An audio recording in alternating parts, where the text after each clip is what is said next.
तो हम बात कर रहे थे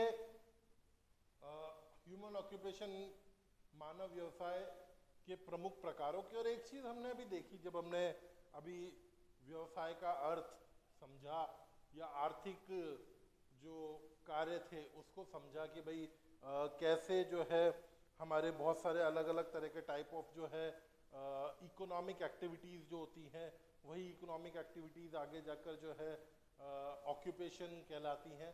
तो उसको देखते हुए हम एक चीज़ जानते हैं कि प्राचीन काल में, एंशियंट टाइम में ह्यूमन था, वो हंटिंग करके, शिकार करके या फिर संग्रहण करके, फूड गैदरिंग करके अपनी नीड फुलफिल करता था। और आज का जो ह्यूमन है, हम आज की बात करते हैं तो हम देखते हैं कि आज जो है हमारी जो इकोनॉमिक एक्टिविटीज़ हैं वो एंशियंट टाइम की इकोनॉमिक एक्टिविटीज़ से बिल्कुल डिफर हैं, बिल्कुल अलग हैं। अब ये जो डिफरेंस डेवलप हुआ है ना, हम कहेंगे कि भाई कहीं ना कहीं परिवर्तन जो आया, कैसे एंशियंट टाइम की इकोनॉमिक एक्टिविटीज से आज की इकोनॉमिक एक्टिविटीज में, तो ये एकदम से नहीं आया। ये चेंज जो था ये धीरे धीरे आया, और इसी चेंज को अभी हम लोग स्टडी कर रहे हैं, देख रहे हैं। तो हम बात कर रहे हैं मानव व्यवसायों का विकास एवं बदलती प्रकृति, कि कैसे ह्यूमन जो ऑक्यूपेशंस थे वो डेवलप हुए और कैसे उनके पैटर्न में चेंजेस आए, कैसे धीरे धीरे उनकी प्रवृत्ति जो है वो परिवर्तित होती रही। जिसका एग्जाम्पल हमें देखने को मिलता है कि एंशियंट टाइम में ह्यूमन केवल और केवल जो है हम कहें कि एक तो संग्रहण का काम कर रहा था, फूड गैदरर था, और हंटिंग का काम कर रहा था, शिकार करके अपना जीवन यापन कर रहा था। तो देखते हैं development and changing nature of human occupation. सबसे पहले यहाँ पर हम बात करते हैं प्रागैतिहासिक काल की। प्रागैतिहासिक काल की हम बात करते हैं प्री हिस्टोरिक एज की। देखिए, प्री हिस्टोरिक जो एज थी उसमें बेसिकली ह्यूमन क्या वर्क कर रहा था, या ह्यूमन की बेसिक इकोनॉमिक एक्टिविटी क्या थी? आखेट और संग्रहण, हंटिंग एंड फूड गैदरर। वो क्योंकि उस समय उसकी नीड ही बहुत कम थी, और कम नीड होने के कारण नीड क्या थी? बेसिकली उसकी नीड थी पेट भरना। ठीक है, अब उस नीड को फुलफिल करने के लिए ह्यूमन क्या करता था कि सबसे पहले तो जो फॉरेस्ट में, जंगलों में जो भी कंदमूल फल होते थे, है ना, जो भी रूट्स वगैरह होती थी, उसको क्या करता था? वो गैदर करता था, इकट्ठा कर लेता था, उसको खा के अपना पेट भर लिया करता था। फ्रूट्स होते थे या जो भी चीज़ें उसको फॉरेस्ट से अवेलेबल होती थी, फॉरेस्ट प्रोडक्ट जो भी होते थे, पेड़ों से जो उसको मिलती थी, उसको इकट्ठा करता था और खा लेता था। ठीक है, साथ ही आखेट क्या करता था? हंटिंग किया करता था, शिकार किया करता था। तो हंटिंग किसकी करता था? जो अलग अलग एनिमल्स थे, वाइल्ड एनिमल्स थे, उनकी हंटिंग करके और उनका शिकार करके उनसे अपनी नीड को फुलफिल कर लिया करता था। ठीक है, इस तरह से वो अपना जीवन यापन इन इकोनॉमिक एक्टिविटीज को करके, इन आर्थिक गतिविधियों करके वो जैसे जैसे अपना जीवन यापन कर रहा था। अब जीवन यापन वो कर रहा था, जब जैसे धीरे धीरे समय आगे बढ़ता गया प्रागैतिहासिक काल में, प्री हिस्टोरिक एज में, ये जो जीवन यापन था ये उसके लिए इजी इसलिए था, उसके अलावा वो अदर एक्टिविटीज इसलिए नहीं कर रहा था बिकॉज वहां पर सीमित जनसंख्या थी, सीमित आवश्यकताएं थी, लिमिटेड पॉपुलेशन थी और लिमिटेड नीड्स थी। जो ह्यूमन की पॉपुलेशन थी वो भी लिमिटेड थी। तो लिमिटेड पॉपुलेशन थी तो कोई ऐसा नहीं था कि भाई मैं आज नहीं इकट्ठा करूंगा तो कल मेरे लिए कम पड़ जाएगा, या ऐसा कुछ भी उसको भंडारण या स्टोरेज करने की कोई ज़रूरत नहीं होती थी। फिर सीमित आवश्यकताएं थी, ऐसी कोई नीड नहीं थी कि घर बना के रहूं या कोई मेरा वेल डेवलप्ड कोई घर हो या फिर कोई और उसकी नीड हो, है ना, कोई, तो वो कुछ था ही नहीं। ठीक है, तो नीड उसकी क्या थी? केवल पेट भरना। और वो नीड किससे फुलफिल हो जाया करती थी? आखेट और संग्रहण से, क्योंकि पॉपुलेशन ज़्यादा थी ही नहीं। तो जो नेचर है उसी से ह्यूमन की नीड फुलफिल हो जाया करती थी, इसलिए वो बहुत ज़्यादा वर्क किया ही नहीं करता था। अब जब वो आखेट किया करता था, जब वो शिकार किया करता था, हंटिंग किया करता था, उस हंटिंग के लिए अब उसने देखो यहाँ से धीरे धीरे इन्वेंशन शुरू हुए, आविष्कार शुरू हुए। तो वो हंटिंग के लिए क्या उपयोग में लेता था? नुकीले पत्थर और डंडे उपयोग में लिया करता था, यानी शार्प स्टोन्स एंड स्टिक्स। यानी कहीं ना कहीं आप देखिए कि यहाँ पर उसने जो है अलग अलग चीज़ों का यूज़ करना शुरू कर दिया। उसने अपने अलग अलग इक्विपमेंट्स अलग अलग का प्रयोग करना स्टार्ट कर दिया। तो ये चीज हमें यहाँ पर दिखाई देने लगी कि भाई अब वो क्या कर रहा था, नुकीले पत्थर व डंडों का उपयोग जो है करने लग गया था। ठीक है, यहाँ पर ह्यूमन बिल्कुल जंगली अवस्था में रहता था। एंशिएंट एज थी, एक तरह से ये प्रागैतिहासिक काल था, प्री हिस्टोरिक एज थी। और इस प्री हिस्टोरिक एज में जो ह्यूमन था वो बिल्कुल पूरी तरह से क्या करता था, जो है जंगली अवस्था में ही रहता था। अब धीरे धीरे जैसे जैसे आप देखिए कि उसमें धीरे धीरे समझ आने लगी, उसकी नीड फुलफिल होने लगी, तो उसने क्या करा, सबसे पहले पशुओं को पालतू बनाना शुरू करा। और पशुओं में भी सबसे पहले किसको पालतू बनाया, कुत्ते को। तो उसने डोमेस्टिकेट करना शुरू करा एनिमल्स को, और उसमें सबसे पहले जो उसने डोमेस्टिकेट करा वो करा डॉग को। तो कुत्ते की सहायता से वो शिकार पकड़ने में, शिकार करने में, यानी हंटिंग करने में उसको बहुत ज़्यादा मदद मिलने लगी। और जो डॉग था वो कई बार उसको सुरक्षा भी प्रदान किया करता था। साथ ही अन्य पालतू पशु उसने बनाए और जो एनिमल्स थे उनको डोमेस्टिकेट करा, जैसे गाय है, भैंस है। ठीक है, तो अब इनसे क्या हुआ, उसकी बहुत सारे फूड की नीड फुलफिल होने लगी, उसको दूध मिलने लग गया। ठीक है, बहुत सारे पशुओं को उसने पालतू बनाया, उससे वो मांस लेने लगा। ठीक है, तो दूध, दही, मांस, है ना, चमड़ा, हड्डियां, ऐसी जो उसकी नीड थी, क्योंकि जैसे जैसे वो डेवलप हो रहा था उसकी बहुत सारी नीड्स भी बढ़ती जा रही थी, उसकी आवश्यकताएं जो है वो बढ़ती चली जा रही थी। और आवश्यकताएं बढ़ती चली जा रही थी, तो ये चीजें जो है, जो पशुओं को पालतू बना, जैसे कहते हैं ना, आवश्यकता आविष्कार की जननी है। हम लोग कहते हैं कि जब नीड होगी तो ही कोई ना कोई, जब उसके बाद ही कोई ना कोई नया आविष्कार होगा। तो वही चीज हुई कि जैसे जैसे उसको नीड हो रही थी, उसने अदर जो है एनिमल्स को डोमेस्टिकेट करना शुरू करा, पालतू बनाना शुरू करा। और पालतू बनाकर वो क्या करने लगा, अपना काम करने लगा, अपनी नीड्स को फुलफिल करने लगा। तो अब पालतू पशुओं से उसकी बहुत सारी नीड फुलफिल हुई कि भाई दूध है, दही है, उसको जो है चमड़े की आवश्यकता है, मांस की आवश्यकता है, हड्डियों की आवश्यकता है, अलग अलग चीज़ों के लिए। तो वो उसकी नीड्स जो है यहाँ पर फुलफिल होने लग गई। ठीक है, अभी भी वो जो लाइफ जी रहा था वो घुमक्कड़ जीवन ही जीता था, वो एक जगह पे स्टेबल नहीं हुआ था। ह्यूमन ने एक जगह पे स्टेबल होके रहना शुरू नहीं करा था, अभी भी वो मूवेबल था, मूव कर रहा था, एक जगह से दूसरी जगह पे वो माइग्रेट करता रहता था, चाहे वो सीजनल माइग्रेट हो, चाहे वो नीड को फुलफिल करने के लिए माइग्रेट हो, वो माइग्रेट करता रहता था, प्रवास करता रहता था। फिर उसके बाद में उसने क्या देखा, उसने देखा कि भाई वो घूमता था इधर उधर, तो बीज वगैरह या फल खाता था, तो उसके बीज गिर जाते थे, तो उसने उससे पौधे उगते हुए देखा। तो इसके बाद धीरे धीरे उसने क्या करा, उसने झूमिंग या स्थानांतरित कृषि करना शुरू करा। झूम और शिफ्टिंग कल्टीवेशन, झूम और शिफ्टिंग कल्टीवेशन उसने करना शुरू करा। और शिफ्टिंग कल्टीवेशन और झूमिंग करने के बाद में कहीं ना कहीं अब आप देख लीजिए कि वो हंटिंग और फूड गैदरर थे, एक कहता है ना कि ह्यूमन उस समय हंटर और फूड गैदरर था, उससे कहीं ना कहीं अब उसका मूवमेंट कहाँ होने लगा, उसका ऑक्यूपेशनल मूवमेंट, उसका जो हम कहेंगे कि व्यावसायिक जो परिवर्तन था वो अब एग्रीकल्चर की ओर होना स्टार्ट हो गया, कृषि की ओर होना स्टार्ट हो गया, कि वो झूमिंग और जो है शिफ्टिंग कल्टीवेशन करने लगा। ठीक है, जब झूमिंग करने लगा, शिफ्टिंग कल्टीवेशन करने लगा, तो देखो उसको अपने खेतों के आसपास रहना होता था उसको, क्योंकि वो पशुपालन भी कर रहा था धीरे धीरे, क्योंकि यहाँ पशुओं को पालतू बनाया था, तो एनिमल हस्बेंड्री भी करने लगा, पशुपालन भी करने लगा। तो एनिमल हस्बेंड्री के जो पशु थे, पशु को बचाने के लिए और कृषि के आसपास ही निवास करने के लिए अब वो छोटी छोटी हट्स बना के, झोंपड़ियां बनाकर जो है रहने लग गया।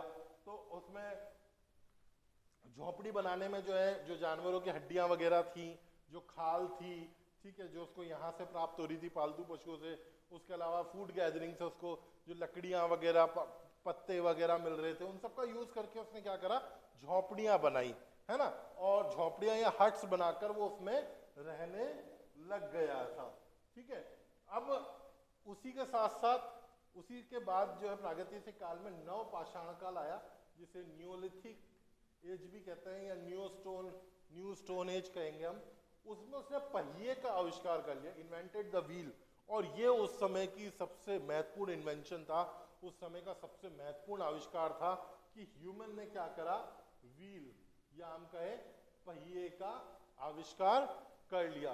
व्हील या पहिए का आविष्कार करने के बाद में उसके लिए बहुत सारी चीजें जो हैं इजी होने लगी, और उसका सबसे बड़ा इम्पैक्ट जो आया कि इसी प्रागैतिहासिक काल में या प्री हिस्टोरिक एज में उसने क्या करा, मिट्टी के बर्तन इथर्नल यूटेंसिल्स भी जो है उसने बनाना शुरू कर लिया या बनाना सीख लिया। तो आप देखिए कि यहाँ पर हम लोगों को एक चेंज देखने को मिलता है कि कहीं ना कहीं प्रागैतिहासिक काल या प्री हिस्टोरिक एज जब स्टार्ट हुई, जब वो केवल एक हंटर और फूड गैदरर था, एक आखेटक और संग्रहण करता था, लेकिन जब तक खत्म हुई प्री हिस्टोरिक एज तब तक वो क्या होने लगा, कहीं ना कहीं शिफ्टिंग एग्रीकल्चर करने लगा, स्थानांतरित कृषि करने लगा, मिट्टी के बर्तन बनाने लगा और झोंपड़ियों में झोंपड़ी बनाकर निवास करने लगा। और उसने पहिए का यानी व्हील का इन्वेंशन भी कर लिया था, पहिए का आविष्कार भी कर लिया था। तो ये सारी चीजें, ये चेंजेस जो थे या ये डेवलपमेंट जो था उसका प्री हिस्टोरिक एज में हुआ। प्री हिस्टोरिक एज के बाद में आया प्राचीन काल, या जिसे हम कहेंगे एंशिएंट पीरियड। अब एंशिएंट पीरियड में क्या हुआ, एंशिएंट पीरियड में क्या चेंजेस आए। एंशिएंट पीरियड का जो बेसिक वर्क था, जो स्टार्टिंग में रहा, वो जो इकोनॉमिक एक्टिविटी कर रहा था, वो कर रहा था कृषि व पशुपालन। हमने देखा था कि यहाँ पर उसने पशुओं को प्री हिस्टोरिक एज में या प्रागैतिहासिक काल में उसने पशुओं को पालतू बनाना शुरू कर दिया था। तो उसने यहाँ पर उसका बेसिक वर्क क्या रहा, कृषि व पशुपालन है, एग्रीकल्चर एंड एनिमल हस्बेंड्री। तो एग्रीकल्चर और एनिमल हस्बेंड्री वो उसका बेसिक जो है इकोनॉमिक वर्क था, किसमें, एंशिएंट एज में, जिसको करके जो है कहीं ना कहीं उसकी लाइफ में स्टेबिलिटी आने लगी, स्थायित्व आने लगा। देखो एग्रीकल्चर और एनिमल हस्बेंड्री दोनों ही ऐसे वर्क हैं जिसके लिए आपको एक जगह पर रहना जरूरी है। आप बहुत ज्यादा मूव करके शिफ्टिंग कल्टीवेशन या सोचे कि भाई हम जानवरों को चराने इधर उधर दूर दूर तक ले जाए, लेकिन फिर भी आपको उनकी सुरक्षा के लिए कहीं ना कहीं सिक्योरिटी के लिए आपको एक जगह पे रहना ही पड़ता है। तो कृषि और पशुपालन एग्रीकल्चर एंड एनिमल हस्बेंड्री के वर्क से क्या हुआ कि उसमें स्थायित्व आया, मानव के जो जीवन था उसमें स्थायित्व आया, उसमें स्टेबिलिटी आई, और अब वो एक जगह पर रह के निवास करना उसने शुरू कर दिया, एक जगह पर रहकर वो अपना रहने लग गया। अब क्या हुआ, जब एक जगह पर रहने लगा, कृषि और पशुपालन से जो उसकी बेसिक नीड थी फूड की, भोजन की, वो नीड फुलफिल होने लगी। तो जब वो इजीली फूड की नीड फुलफिल होने लगी, भोजन की आवश्यकता पूरी होने लगी, तो जो उसके पास खाली समय था, जो उसके पास में बेकार समय था, वो उसमें क्या करने लगा, सोचने लगा, समझने लगा और नए इन्वेंशंस करने की कोशिश करने लग गया। ठीक है, और नए इन्वेंशन करने की कोशिश करते करते उसने क्या करा, लोहा, तांबा और कांसे की खोज कर ली, है ना।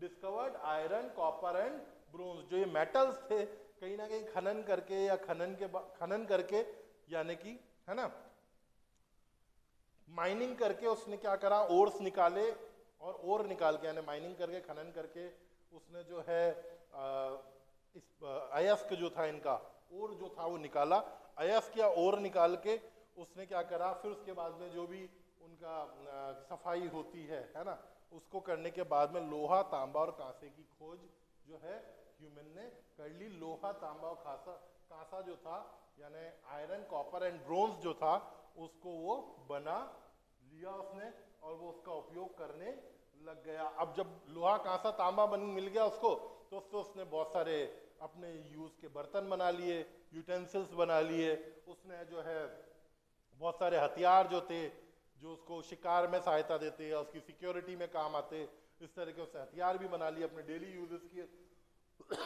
जो चीजें थी वो भी उसने बना ली। साथ ही वो अब क्या करने लगा, क्योंकि देखो उसने कहीं ना कहीं पशुओं को पालतू तो प्री हिस्टोरिक एज में ही बना लिया था, प्रागैतिहासिक काल में बना लिया था, उसके बावजूद अब वो हल व बैलों की मदद से कृषि करने लगे। यानी अब उसने देखो कितना डेवलपमेंट आया, स्टेबिलिटी आने के बाद में उसने सोचा कि भाई मैं जो है इस तरह से खेत भी जोत सकता हूं, तो उसने क्या करा, हल व बैलों की मदद से कृषि करना शुरू करा। Cultivation using plough and bullocks, है ना। तो उसने हल व बैलों की मदद से खेती करना स्टार्ट कर दिया। साथ ही खेती में आर्टिफिशियल वे में उसको पानी देना, है ना। खेती कृषि में जो है वो हम ये कह सकते हैं कि अप्राकृतिक तरीके से यानी प्राकृतिक तरीके से जो वर्षा से ही बनता है, जो है सिंचाई करना उसने जो है शुरू करा। इरिगेशन जो है उसको उसने करना शुरू करा कि खेतों को सिंचाई की जरूरत होती है, इरिगेशन की जरूरत होती है, तो इरिगेशन और सिंचाई जो है उसके वो वर्क को करने लग गया। साथ ही क्योंकि देखो वो स्थायी रूप से रहने लगा था, फ्री टाइम था उसके पास में, तो इस टाइम में कुटीर उद्योगों का, बहुत सारे कुटीर उद्योगों का भी उसने विकास कर लिया था। Cottage industry developed rapidly that time in ancient period, cottage industry developed rapidly. तो कॉटन जो कॉटेज इंडस्ट्रीज थी, जो कुटीर उद्योग थे, वो बहुत तेजी से उस समय में डेवलप होने लग गए। साथ ही क्या हुआ, क्योंकि कॉटेज इंडस्ट्री डेवलप हो गई, इंडस्ट्री डेवलप हो गई, तो ऑब्वियसली प्रोडक्शन होने लग गया, है ना। कुटीर उद्योग बन गए तो उद्योग बने, तो उद्योगों से उत्पादन होने लगा, और वो जो उत्पादन था, वो जो तैयार सामान था, उसका व्यापार भी आरंभ उसी काल में हो गया। कब? प्राचीन काल में, यानी तैयार माल का या तैयार सामान का व्यापार आरंभ हो गया, है ना। तो mutual trade exchange, barter system of finished products has begin. यहाँ पे बार्टर सिस्टम इसलिए कहा गया कि वस्तुओं का जो लेन देन हो रहा था वो वस्तु विनिमय के माध्यम से हो रहा था। मुद्रा का आवश्यकता नहीं थी कि भाई मुद्रा ही हो, यहाँ पर मुद्रा का उपयोग हो रहा हो। यहाँ पर वस्तुओं का ये जो व्यापार था, ये व्यापार जो है वस्तु विनिमय के रूप में हो रहा था कि आप एक वस्तु देकर दूसरी वस्तु दूसरे से ले लें। तो इस तरह से जो है व्यापार का आरंभ भी इस समय में हो गया था। किस समय में हो गया था? प्राचीन काल में, या एंशिएंट पीरियड की हम लोग बात करेंगे। अब देखो, क्योंकि ह्यूमन स्टेबल हो गया था, है ना, स्टेबल रहने लग गया था, तो उसने क्या करा, एग्जाम्पल के तौर पे देखते हैं उसने क्या डेवलपमेंट करा। तो ईसा से 2500 वर्ष पूर्व, है ना, 2500 BC क्या हुआ, मोहनजोदड़ो व हड़प्पा की सभ्यता इसी टाइम में जो है डेवलप हो गई। यानी मोहनजोदड़ो और जो हड़प्पा सिविलाइजेशन की हम बात करते हैं, ये समय में डेवलप हो चुकी थी। साथ ही मिस्र के पिरामिड भी इस समय में जो है वो बनने लग गए थे, या हम कहें कि बन गए थे।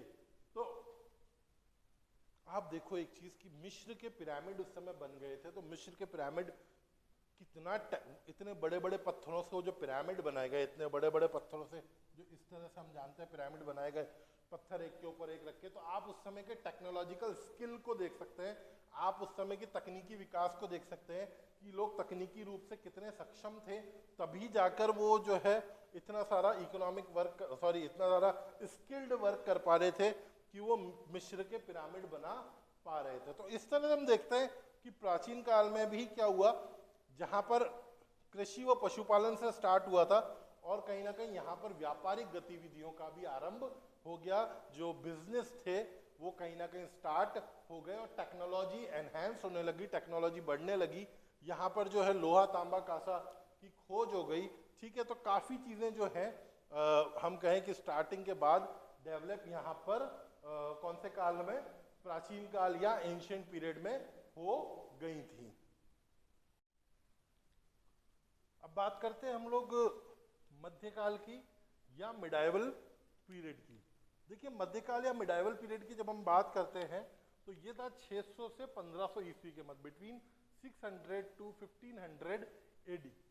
और ये जो पीरियड था एक्चुअल में इसको, इस पीरियड को, इस समय को गोल्डन एरा भी कहते हैं, गोल्डन एरा या स्वर्णिम युग। किसके लिहाज से? ऑक्यूपेशनल डेवलपमेंट के हिसाब से, व्यवसायिक विकास के हिसाब से। ये जो समय था, इस समय जागीरदारी व सामंतवादी प्रथा जो थी उसका बोलबाला था, यानी एड्यूअल एंड जागीरदारी सिस्टम जो था वो था, उसी के तहत जो भी डेवलपमेंट्स हो रहे थे वो उसी के तहत हो रहे थे, जो भी वर्क हो रहे थे वो इन प्रथाओं के तहत पूरे विश्व में, केवल भारत में ही नहीं पूरे विश्व में इसी के अंतर्गत हो रहे थे।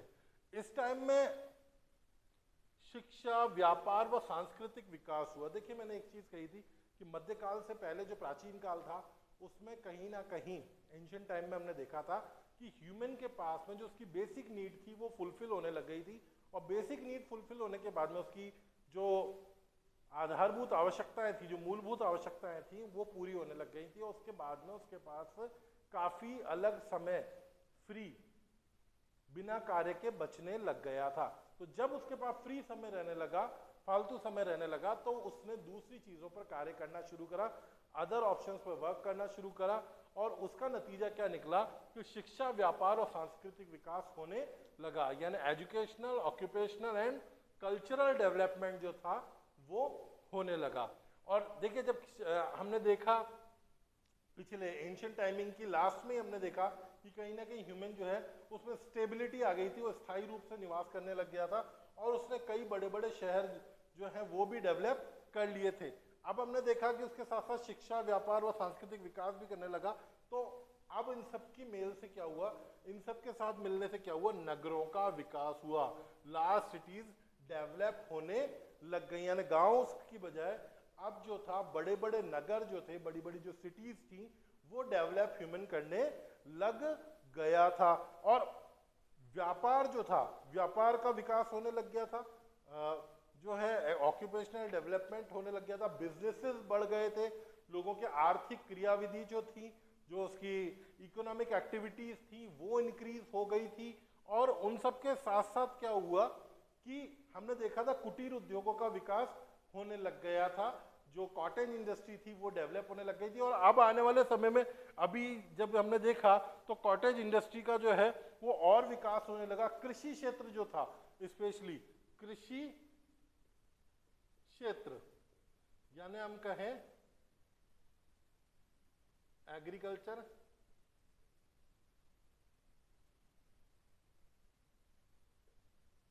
एरिया जो था उसका और ज्यादा विकास होने लगा, उसका और ज्यादा डेवलपमेंट होने लगा, उसमें लोग और नई टेक्निक्स का यूज करने लगे, नए तरीकों का उपयोग करके, और ज्यादा से ज्यादा प्रोडक्शन पाने लग गए थे, ज्यादा से ज्यादा उत्पादन जो है लोगों को मिलने लग गया था। एक और चीज हुई कि हमने देखा था कि व्यापार का विकास हुआ, बिजनेसेस डेवलप हुए, और उनके कारण क्या हुआ, गांव व शहरों के मध्य वस्तु विनिमय से व्यापार होने लगा, है ना।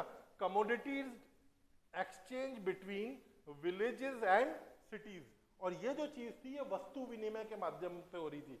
इसीलिए मैंने यहाँ पर कहा कमोडिटीज एक्सचेंज, यहाँ पर अभी मुद्रा नहीं यूज हो रही थी किसी भी जगह की, ठीक है। यहाँ पर क्या यूज हो रहा था, वस्तु विनिमय, जिसे हमने बार्टर सिस्टम भी कहते हैं हम लोग, है ना, वस्तु विनिमय को बार्टर सिस्टम भी कहते हैं।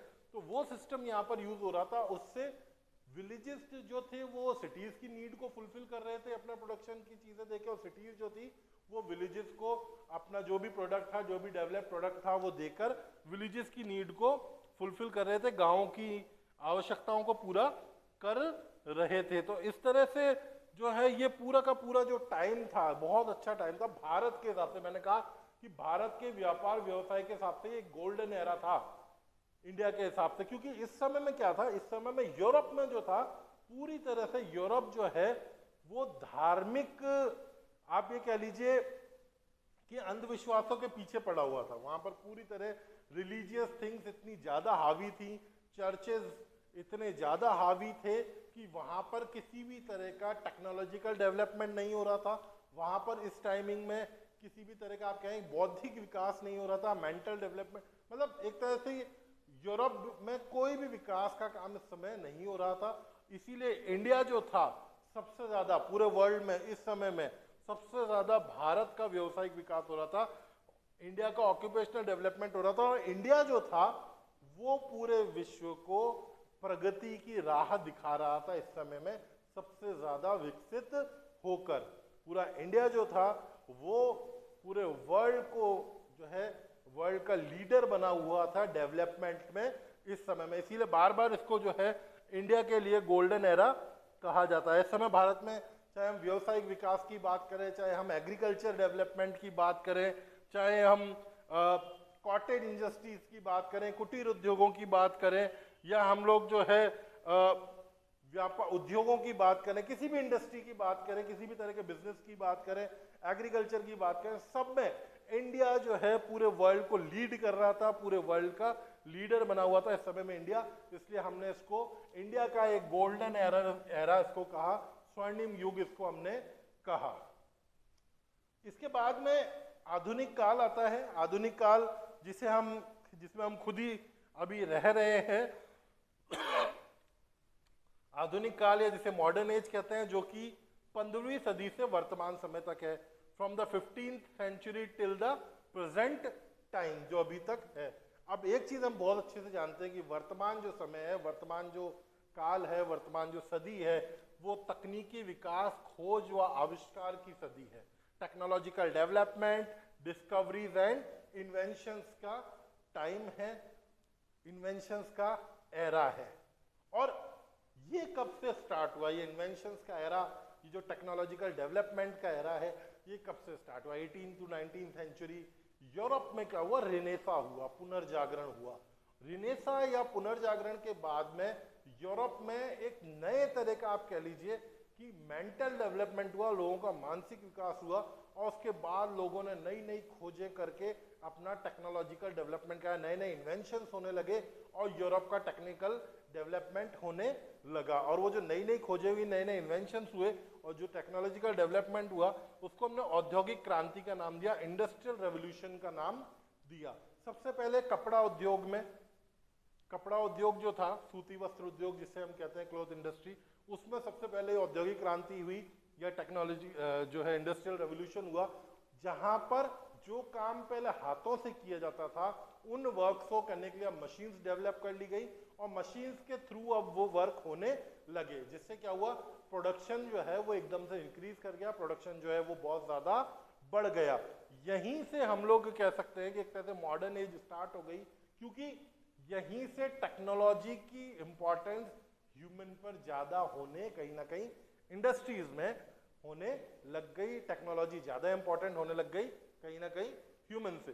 तो ये जो है औद्योगिक क्रांति जो है, या जिसे हम कहते हैं इंडस्ट्रियल रेवोल्यूशन, वो होने लग गई। देखो एक चीज मैं आपको साथ में और बताता चलूंगा, हमने प्री हिस्टोरिक एज की बात करी है ना, हमने उसके बाद में एंशिएंट टाइम की बात करी, फिर मिडाइवल पीरियड की बात करी, यानी हमने जो है सबसे पहले बात करी प्रागैतिहासिक काल की, प्रागैतिहासिक काल के बाद में हमने बात करी प्राचीन काल की, और उसके बाद मध्यकाल की।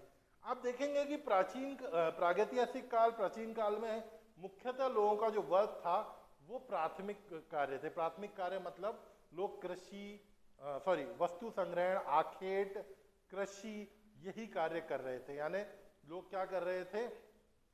हंटिंग कर रहे थे, फूड गैदरर थे, एग्रीकल्चर कर रहे थे। तो ये क्या, ये प्राथमिक कार्य थे, ये सारे के सारे प्राइमरी ऑक्यूपेशन थे जो हमने देखे।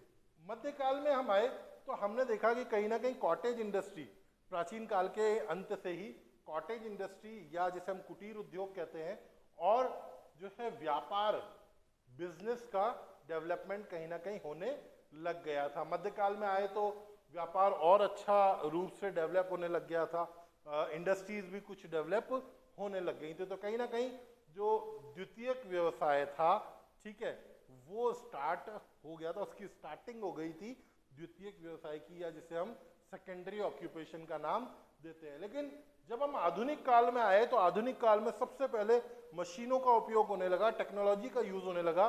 तो यहाँ पर द्वितीयक व्यवसाय या जो सेकेंडरी ऑक्यूपेशन था वो सबसे ज्यादा डेवलप हुआ, और फिर उसके बाद सेकेंडरी ऑक्यूपेशन की मदद के लिए जो है हम देखते हैं कि तृतीयक, चतुर्थक और पंचक जो व्यवसाय थे, है ना, तृतीयक, चतुर्थक और पंचक व्यवसायों का भी यहाँ पर डेवलपमेंट होने लगा। यानी टर्शियरी की बात करें हम लोग, fourth level, fifth level occupation की बात करें, वो यहाँ पर डेवलप होने लग गए थे। तो प्राइमरी और सेकेंडरी के बाद में टर्शियरी ऑक्यूपेशन डेवलप होने लग गया था, ठीक है।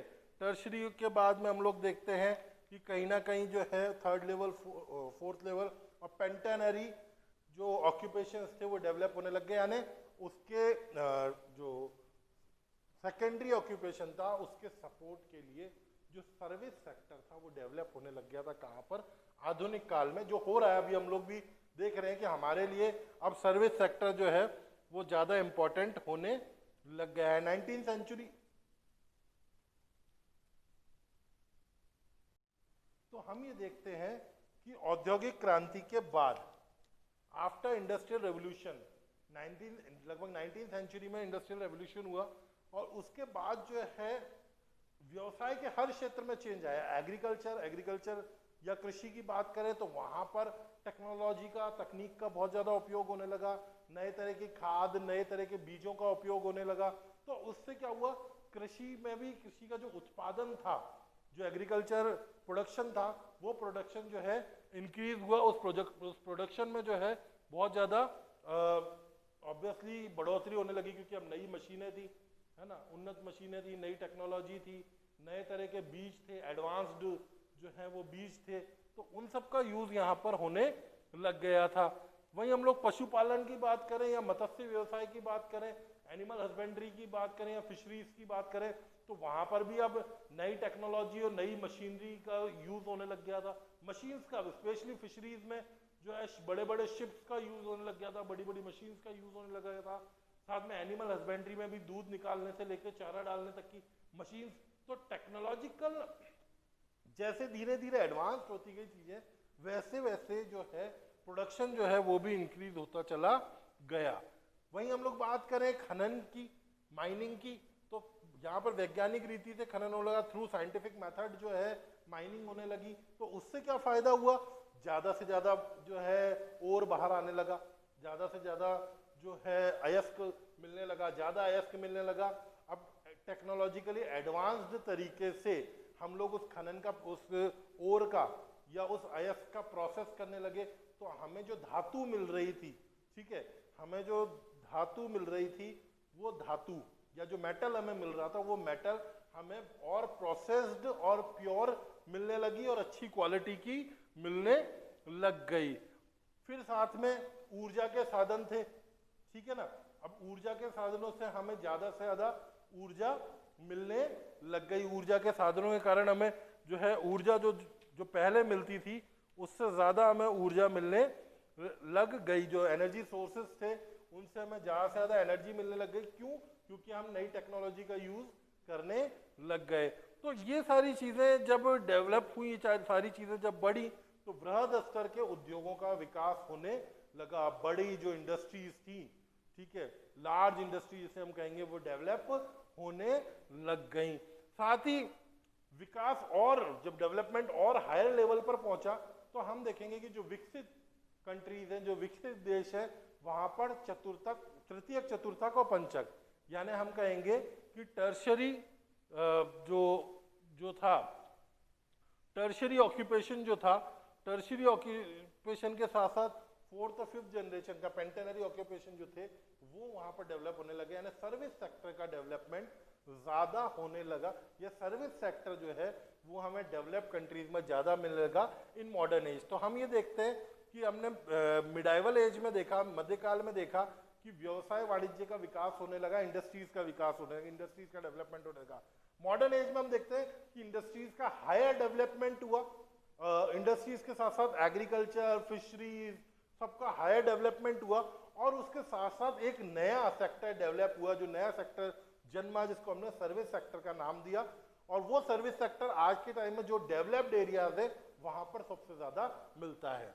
तो इस तरह से हम देखते हैं कि मानव व्यवसायों का विकास व बदलती प्रकृति, कैसे मानव का जो एक हंटर था, जो एक आखेटक था, जो एक फूड गैदरर था, वस्तु का संग्रहण करता था, वो आज के समय में तृतीयक, चतुर्थक और पंचम श्रेणी के व्यवसायों को करने लग गया। टर्शरी और पेंटेनरी ऑक्यूपेशन को उसने अपना लिया। तो ये पूरी की पूरी सीरीज हमको देखने को मिलती है, जो हमें बताती है कि development and changing nature of human occupation. Next video में हम लोग ह्यूमन ऑक्यूपेशन के बारे में और पढ़ेंगे। जब तक के लिए थैंक यू।